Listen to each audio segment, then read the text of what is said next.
There's a book of paintings of Cuba released in 1963.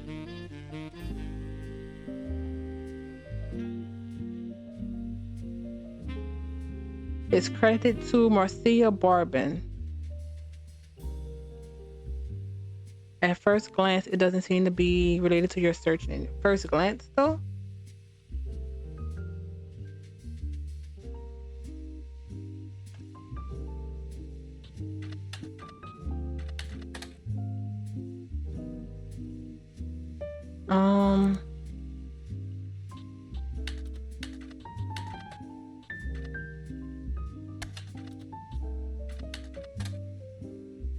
There's a book of paintings of Cuba.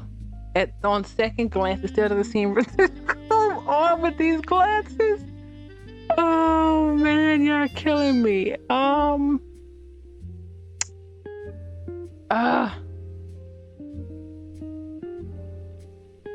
taking the third glance because you're hinting at something.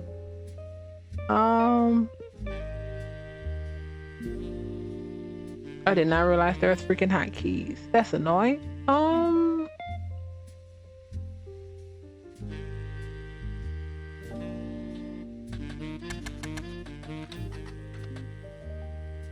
That's fine. Periodicals. And even though I like doing that telephoto, it would, let's see.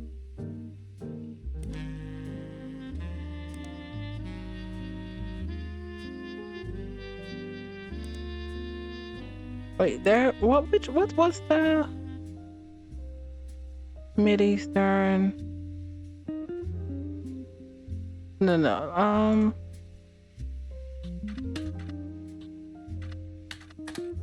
Please show us something. No. I'm not expecting any of this until I get to at least something once we get that either.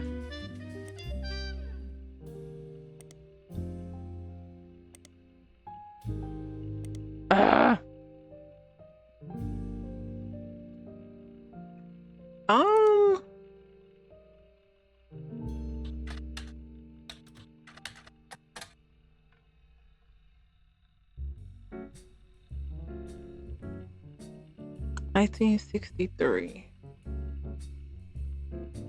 I need to go back. What was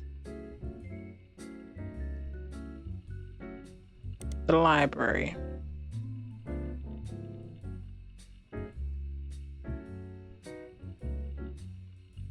The Miami Sunday.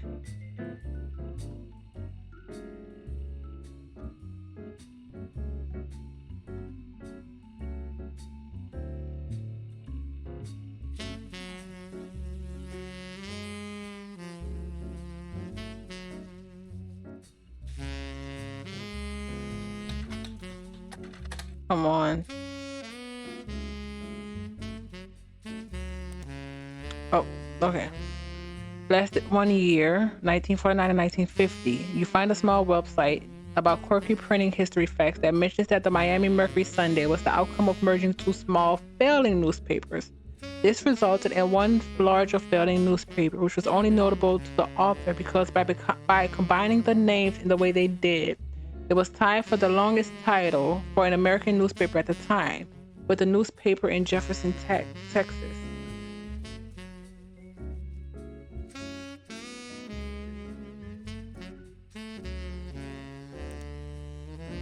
Miami Sunday.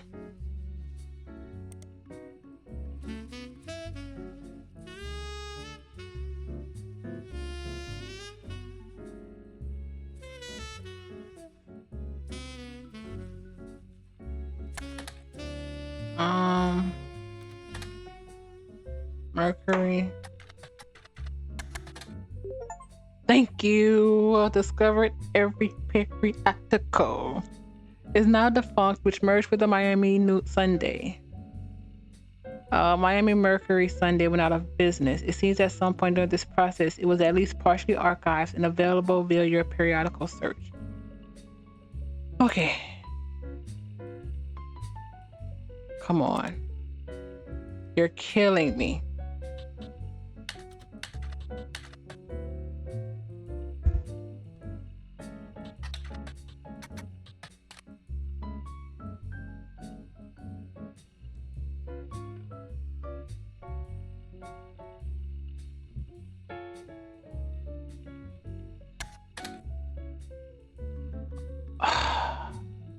What would it be?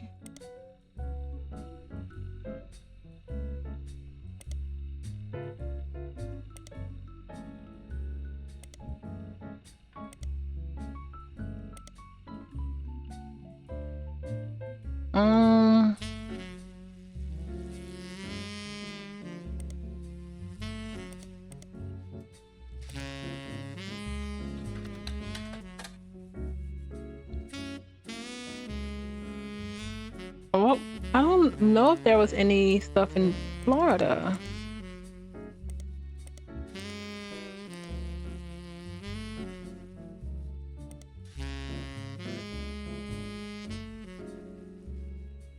Let's look up best.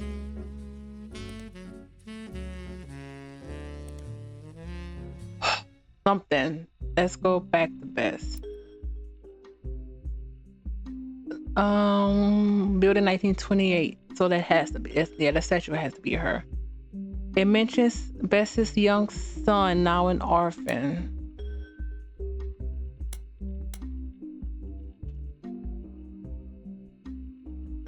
Was in attendance during the dedication. Had a young son. It was later mentioned from 1949, the last year the paper existed, about a bidding war for the expansion of the library in 1950. The bidding was won by Wildcat Construction and included a new statue, fountain, and a second room that would double its shelf count. Why is that important?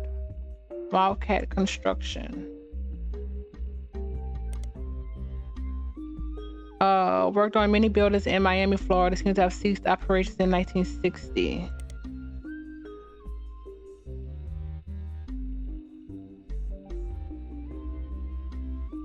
The library.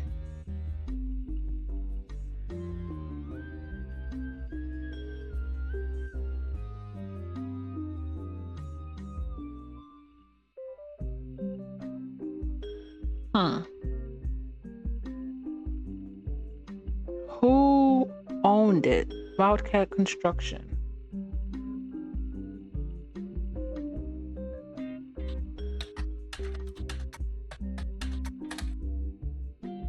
You've already seen about the expansion. It was also mentioned early in 1947, Constructing a Better World, under the headline Constructing a Better World.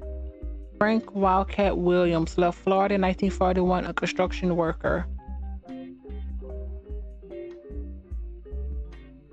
Hold on.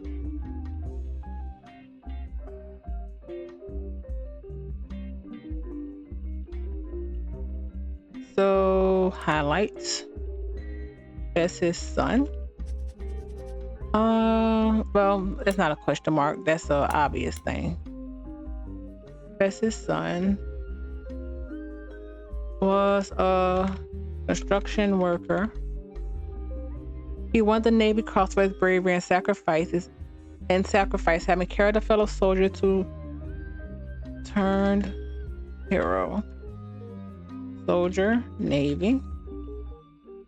Carrying his fellow soldier under heavy Nazi fire. Okay, now he and his wife Ophelia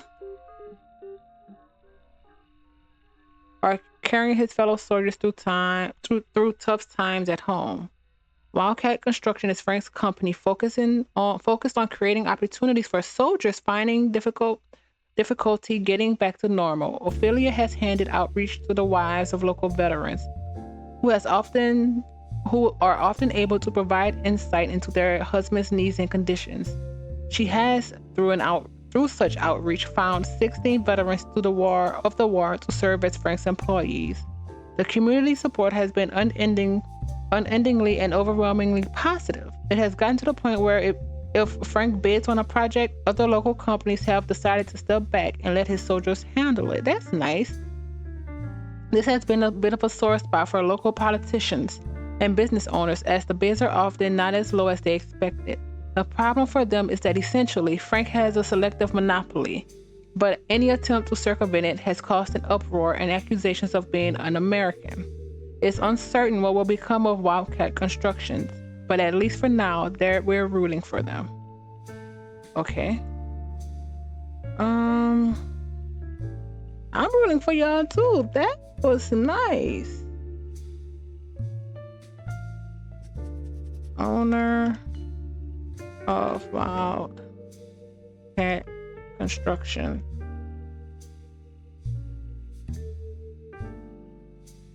Hired other veterans. Okay.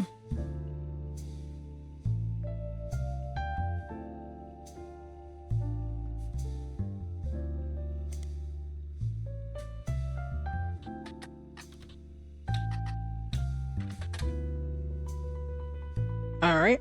Frank Wildcat. Many different military history websites. He was awarded a Navy Cross Medal in World War II, and the story goes that even after being struck in the arm with a bullet, he managed to carry a fellow soldier through enemy territory and on his shoulders for other 2 miles. He died in 1996 at 74.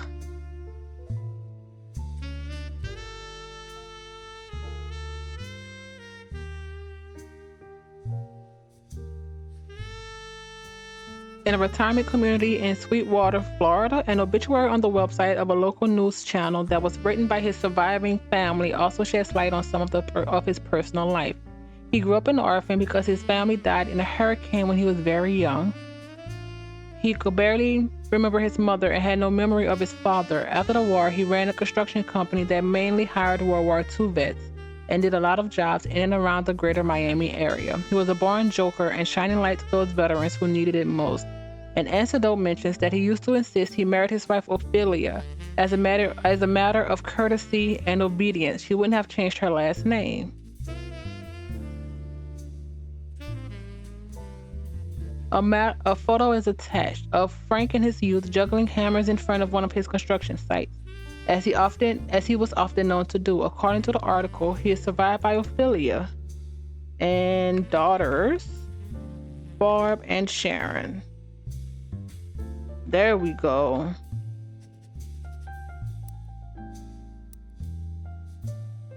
What was the freaking name? Okay, let's get this first.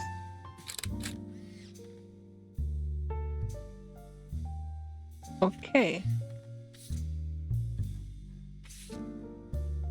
Family Man, the Roottree Legacy.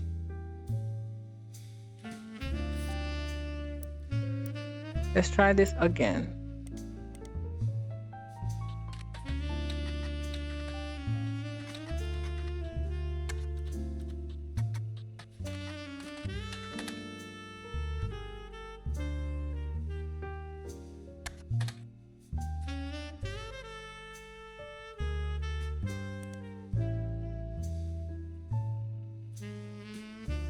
Who is Marcia Bourbon? That's the...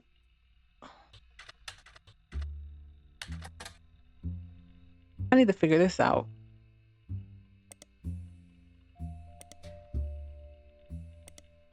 Well, let's do this first so we can lock some stuff in. I can't believe it wasn't freaking Beth Knox. Bess, and why is it why was it propaganda? Bess Williams was a author. Then it's Ophelia. She didn't have to change her. Yeah, she didn't have to change her last name. And then there's Frank.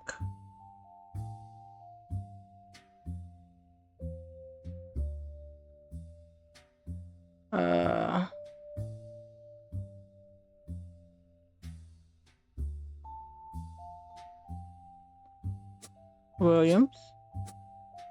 So that's what? Oh wait.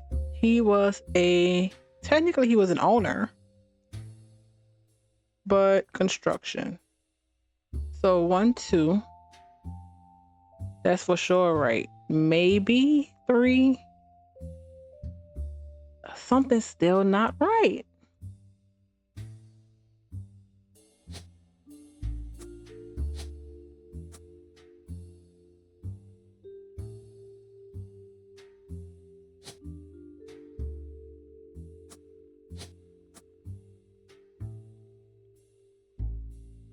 I just need 4.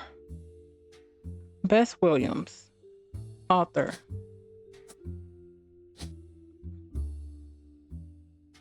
You can't do veteran. I feel like technically you're a CEO, but construction.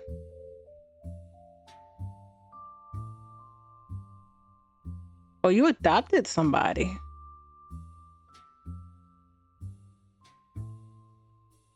Wait, what?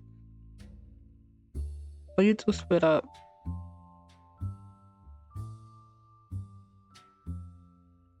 What is this?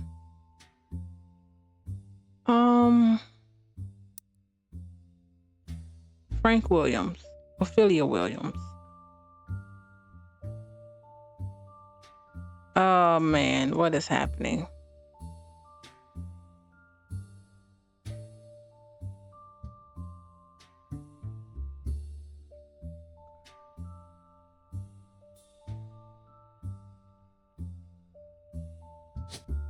Let's do Lucy and see if it changes.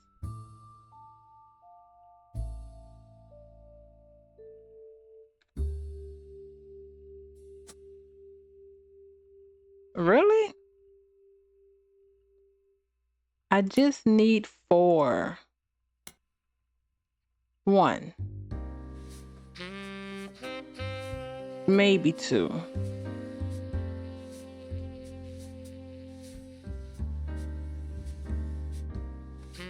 Oh wait, Sonia, what was your freaking first name? What was you born as? You were born as son of a gun. But did we get her original name? Businesses.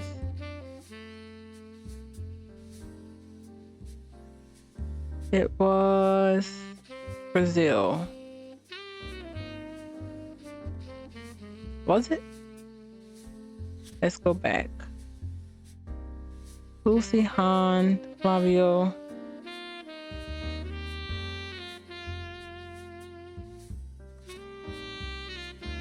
Bears.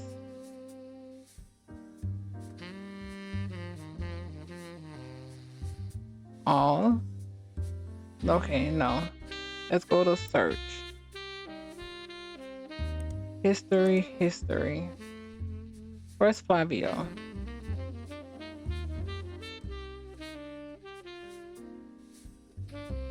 Sonia.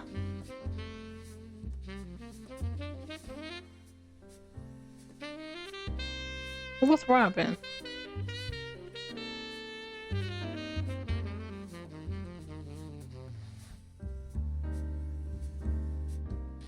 Wait, who was Robin again?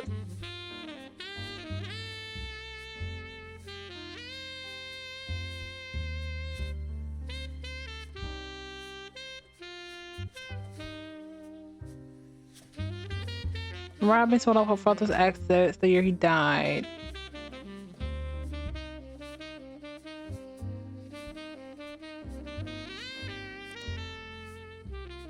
Charles was Australia.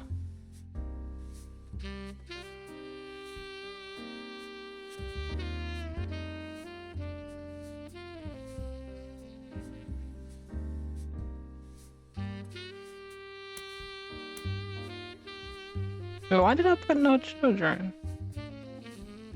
Oh, Robin.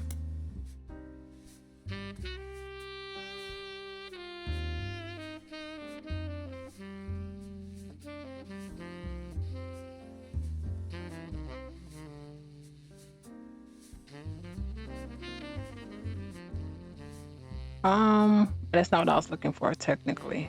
Sonia.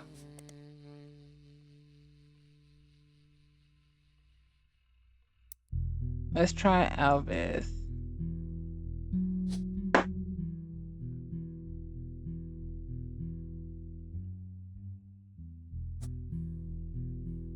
Come on. One.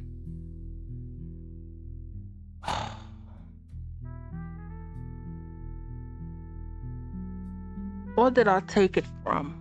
It was Lucy Lang Ming.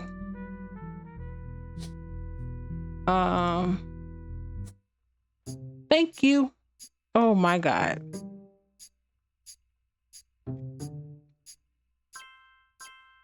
Frank, so it was Bess, Min, and Sonia. So that picture still may not be right.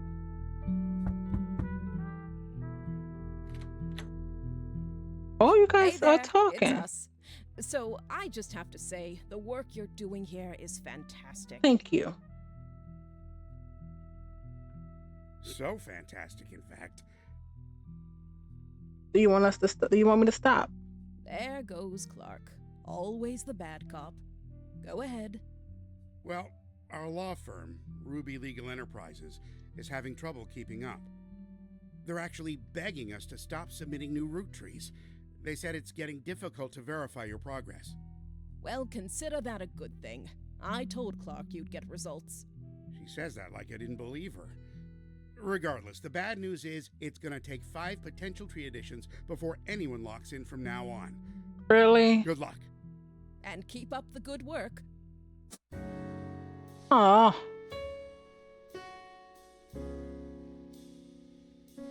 Are you? I feel like this is the correct person. That has to be the correct person.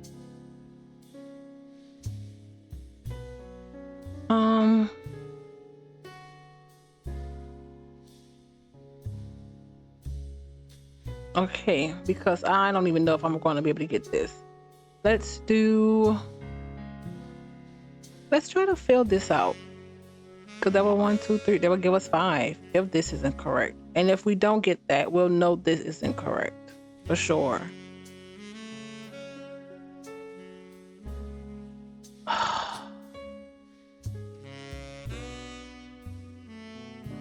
Interpreter is not here. Retail, pro athlete, preacher, politics, nurse, musician, mechanic, manufacturing, hairdresser. Okay. Let's go. Let's start trying to do the... Let's start trying to do Tristan. Nope, what is it? No, it's Frank. You were under this. Barb and Sharon Williams.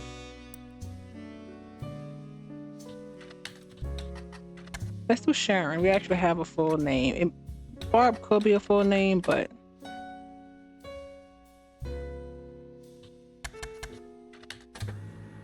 Barb. Ooh, motivational speaker.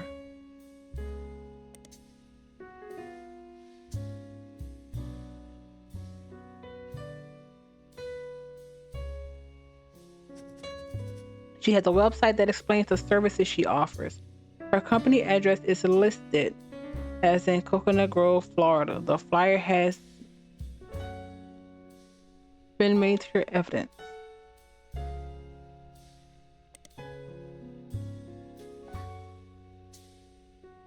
Because still.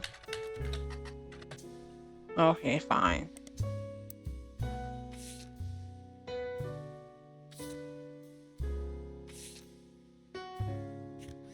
Overcoming adversity with Barb Williams.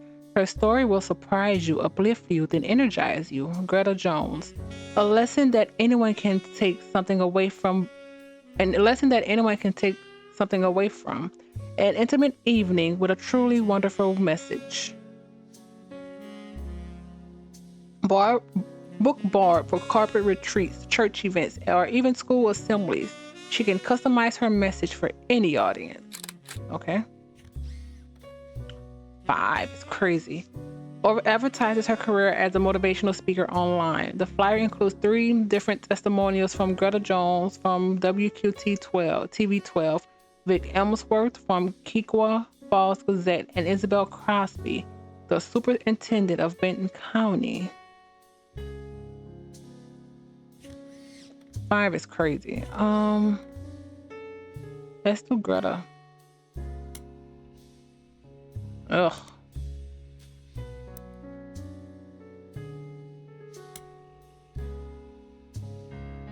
The morning news anchor for a channel called WQT12. No web presence whatsoever. You do find it as a giant list of television call signs next to the city Springfield under the heading Effingham County. You may need to do a deeper dive on a specific city and state to see if any locals have discussed the news in that area. Effingham County. The name are 2 different counties in the United States. One is in Georgia and the other is in Illinois.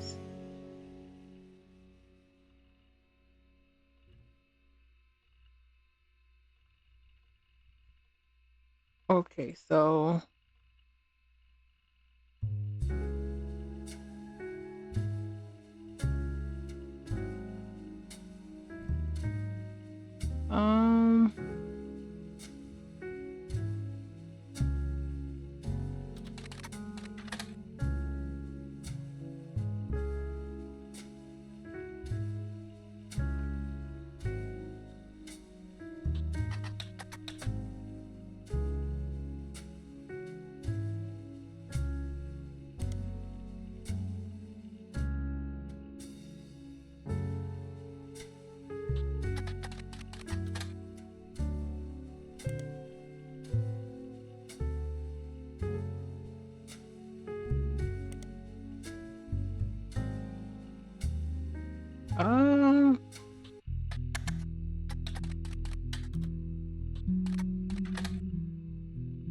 when you refine your search through television in and around Springfield, Georgia, you come across a website that lists different channels available there.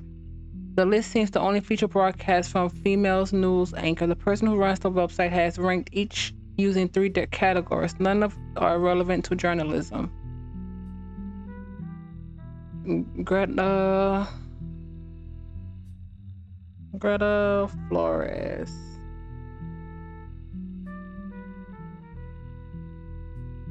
Channel 12.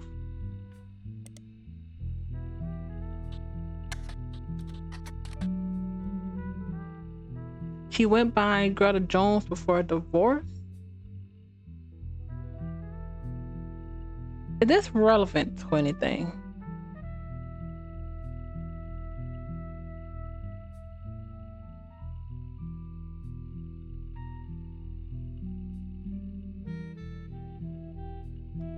Okay, first, this is us searching for Barb. Why are we under a Greta? Compared to the ordeal you've gone through to simply find out her current name is way easier than you expect to find that she has a website of her accomplishments. She was apparently the MC for an all-speaking female tour in 1977. The tour was called Storytellers of Sisterhood, the Mother and Daughters of Earth. You do a search for it, and it seems some of the stories were compiled into a book simply titled 25 Stories of Sisterhood by Ayla Hale. I'd rather search for this.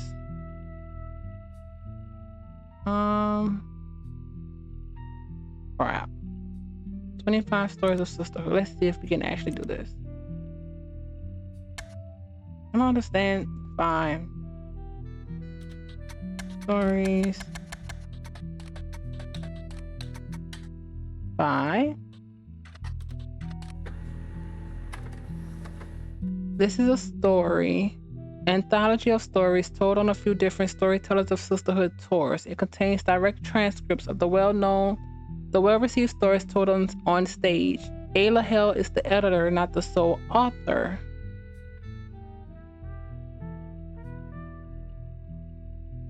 One of the stories by Barb has been added to your evidence. Okay. The Beauty and the Brat. Barb has a transcript of a story she told on stage published in a book. The first page of her story focused on two 16-year-old girls. We do know that it is. Okay. My sister Sherry was a brat. So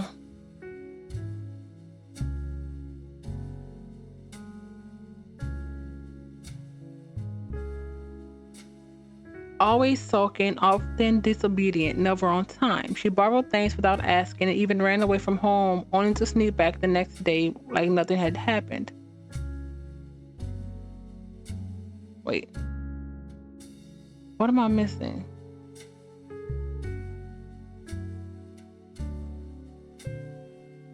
Oh, wait.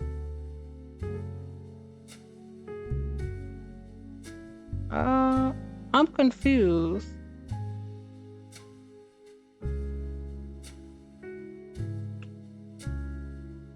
My daughter Sharon, on the other hand, was a beautiful person. She had excellent marks in school, was intensely artistic and creative, and even volunteered at an animal rescue.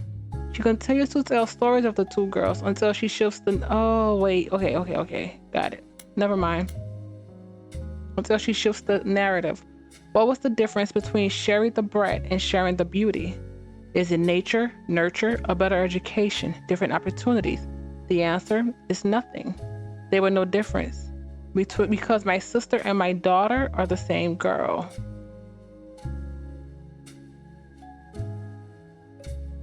Barb reveals that her daughter was the result of an unexpected pregnancy when she was only 15.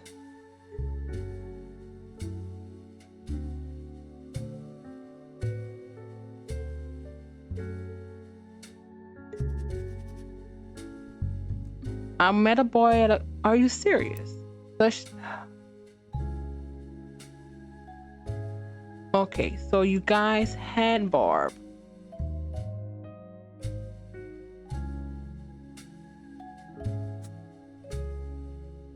By John Doe.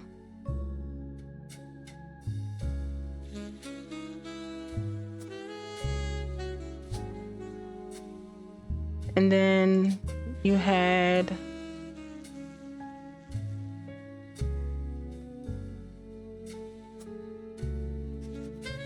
this. Okay, that is okay. Now I get this. Because it's your child, but they adopted them. But they took them as their dog. That's crazy. Okay. What did I do? Take that. Oh, wait. Crap. Nope. Nope. Nope.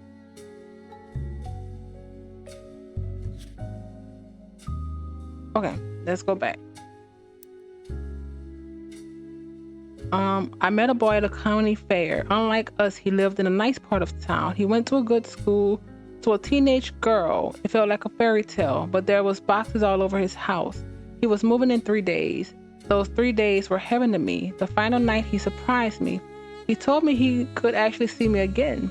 He planned to return to visit his grandparents. I thought I was giving him a reason to keep his promise. I never saw him again, and when I finally got desperate enough to ask a friend of a friend told me he hadn't even given his real last name. Barb also talked about when she found out she was pregnant. I was convinced my life was over, but my parents, they took charge. I had to live at home and work a part-time job, but they removed the burden of motherhood. I managed to scrape out a degree in English, and as for my daughter, as far as my daughter was concerned, I was her much older sister. She used the story to come to a conclusion. When I was younger, I thought my sister was the brat, and I wasn't wrong. She ran away from home to work at that animal shelter. She borrowed my clothes for presentations at school, and her creativity allowed her to open up Sherry's hair.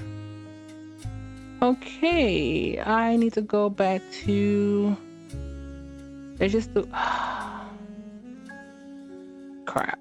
Edit. Sharon is a hairdresser. Hair stylist.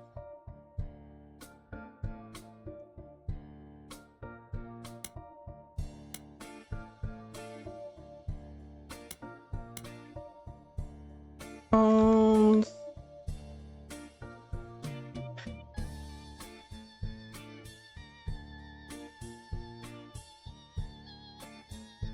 Sherry's hair. It took me far too long to realize the beauty was always there too. In fact, the brat and the beauty exist in all of us. It was my inner brat that kept me blind to the truth, and I like to say it's the beauty in me that's finally able to see what I was missing. I implore you to call upon the beauty in yourselves whenever the brat tries to take hold.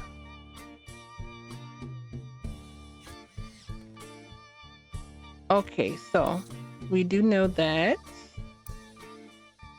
she is a hairdresser. Now,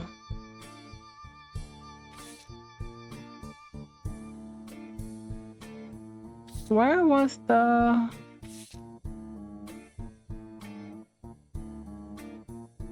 Not this.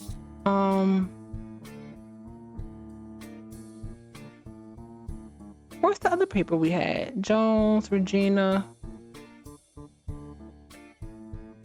Here we go. Vic Elmsworth. According to his own personal page, is apparently one of three brothers. All of them are contributors to a newspaper called Kikawa Falls Gazette, and he tends to focus on the southeastern United States. All the articles he's written are archived on his site, including the long-form version of the review for Barb Williams' motivational show from 1997. According to Victor, he has seen Barb talk more than once. On this particular occasion, her talk was at a very large church, and it was clear she was an expert at matching the presentation of her concepts for any particular crowd, because she received a standing ovation. Barb started with the story about loss, specifically the loss of a bicyclist. I know I'm saying that wrong. Who had been hit by a car. She spoke about the death of any person as a darkness in their loved ones, a cold, empty void that begins to creep into a space where there was once light. Because the light could never return exactly how it once was, she says the only option is to nurture new sources of light to help fight back the darkness. Her conclusion was that finding the hidden meaning in tragedy is the most important thing to do. She used multiple biblical comparisons and finished by looping back around to her initial story and how she personally began to come around to this ideology. The biker who died was her son-in-law. Okay. Sharon's husband died in cyclist car accidents. The Lanes Across America charity was created to fill the newfound darkness her daughter experienced. The charity was the light that began to fill the void, and she was doing everything she could to help nurture it.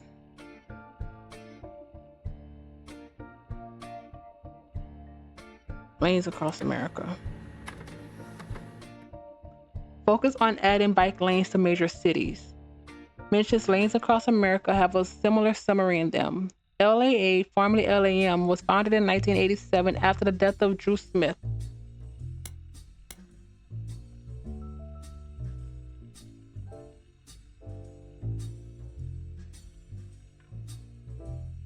Drew was biking home from work when he was hit by a car. Each year since, Lanes Across America has grown, and they now have offices in over 12 major metropolitan areas, including Miami, where the charity began. The website for the charity has a picture of Drew. The photo has been added to your evidence. Lanes Across America. Periodicals. Miami. Well, that's annoying. What about Drew Smith?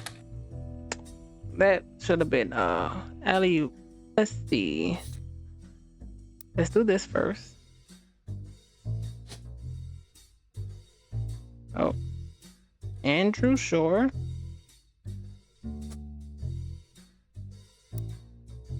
Let's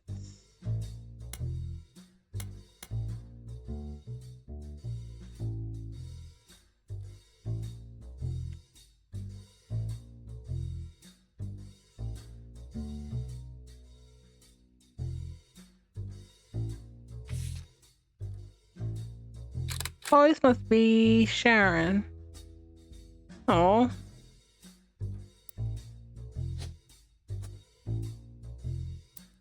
Great hair.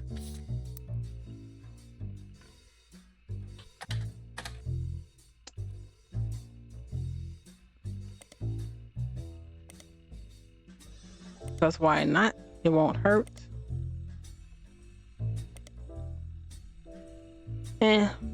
Let's finish. LAM. Okay. Let's go back. I don't think there was nothing else here.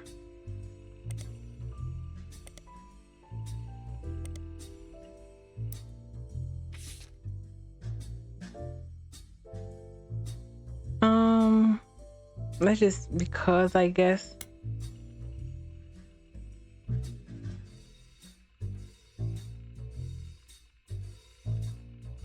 There is no Kikawa Falls anywhere in the world that you can find. The closest thing is to a Kikawa appears to be in New Zealand. Instead, a man named Chris Elmsworth has invented a small town newspaper as a conceptual art piece. The Kikawa Falls Gazette is a series of online articles about restaurant shows and other tourist attractions all across the United States. This is presented as a monthly newspaper of small town America. What makes Kikawa Falls Gazette a bit strange is that amongst the articles detailing real locations are occasionally stories that present outlandish, inflammatory concepts in extremely mundane ways. For example, on the homepage right now is an article entitled "Mermaids Strike Back Against Lobster Farms" that uses very dry language, details the idea that the mermaids in Maine have begun to unionize in support of better benefits. There are no punchlines, and the articles are not marked any differently from the rest. Unfortunately, each current issue of the paper is presented on the homepage. There are no archives of older issues. That's annoying. Sure. Chris Elmsworth.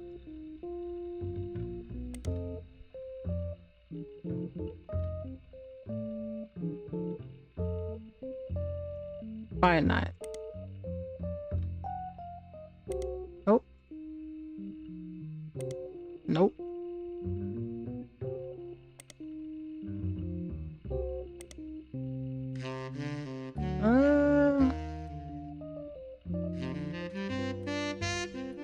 Old Hollywood.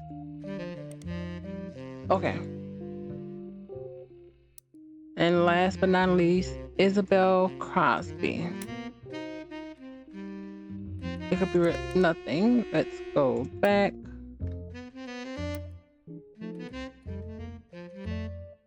Superintendent.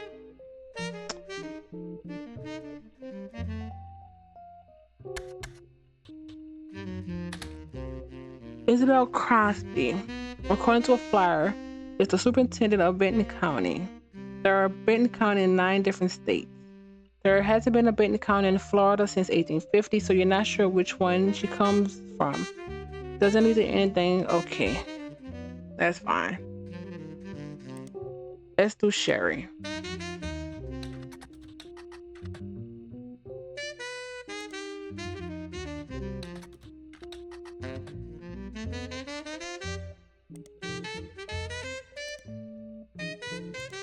You were doing so well.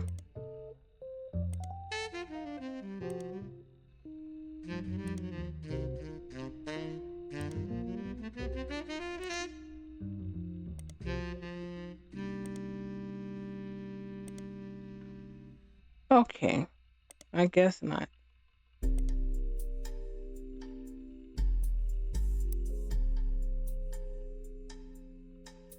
Andrew Smith.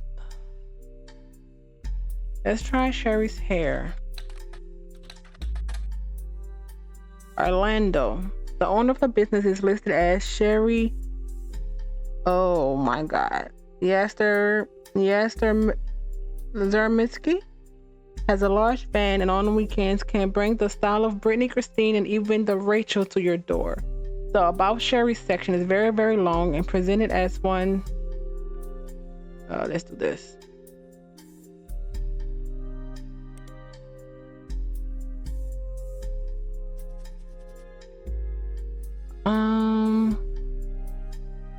Presented as one paragraph with multiple run-on sentences and no picture.